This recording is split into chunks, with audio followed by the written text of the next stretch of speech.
Hi scholars, today in math we're going to look at lesson 12.2, which is comparing length, and that is our big idea. So everybody say our big idea with me, comparing length, comparing length. Now, what you may be asking, what does the word length mean? Well, our scholarly word for today is length, so when you see the ellipse icon, that means it's an important math word to know. So our word is length. Now, length means how long or short an object is. So when I have these two arrows here, I'm going to compare the length of them. I line them up and I'm going to determine which one is longer and which one is shorter. I can see that this arrow is shorter than this arrow because it doesn't take up as much space. And this one is longer because it's almost double the size of this one. Now, scholars, when you are going to be comparing objects at home, there are some details on how to do that. So step 1, you need to line your objects up. Step 2, you need to compare the object's length. And step 3, you need to provide reasons for which object is longer, shorter, or the same. So let's take some objects that I found here around my house. I have a pair of scissors and I also have a paintbrush. Well, remember back in step 1, they said to line your objects up. So edge to edge, lining them up.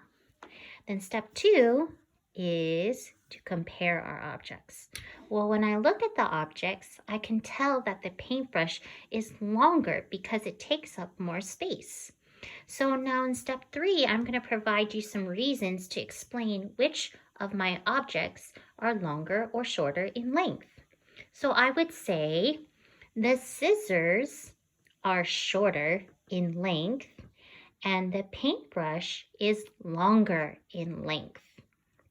Now let's take some other objects that I found around the house. I have a pen and then I have a pencil. So remember step 1 is to take your objects and line them up. So I'm going to line up my pencil here and also line up my pen edge to edge. And now step number 2 is to start comparing my objects. Well, I can tell that the pen is shorter than the pencil because it doesn't go to the same amount of space as a pencil.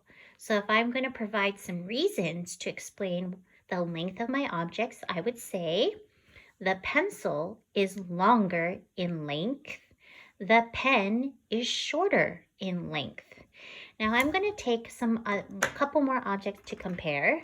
I have a little bus car right here. I'm going to lay it flat so you can see.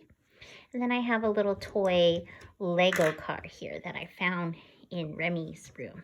So if I'm going to take my objects and line them up edge to edge, now I'm going to compare the length and determine which one is longer and which one is shorter. Well, I can tell that this little Jeep car is not as long as a bus because it doesn't reach to the end of it.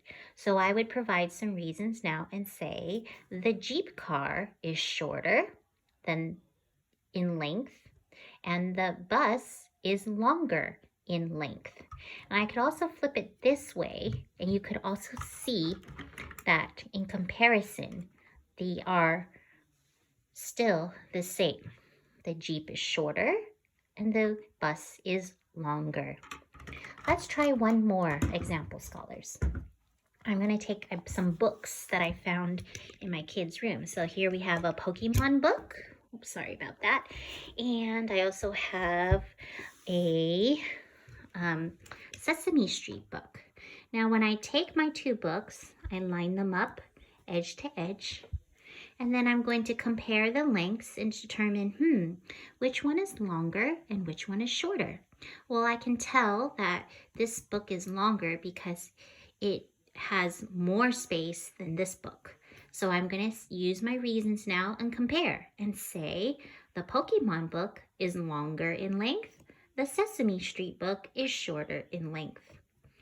All right, scholars, now it's your turn to practice comparing length in your practice book at home. So you're going to do practice and reteach 12.2. And remember today, our big idea is we are comparing length. And remember, length is how long or short an object is. Thanks for watching.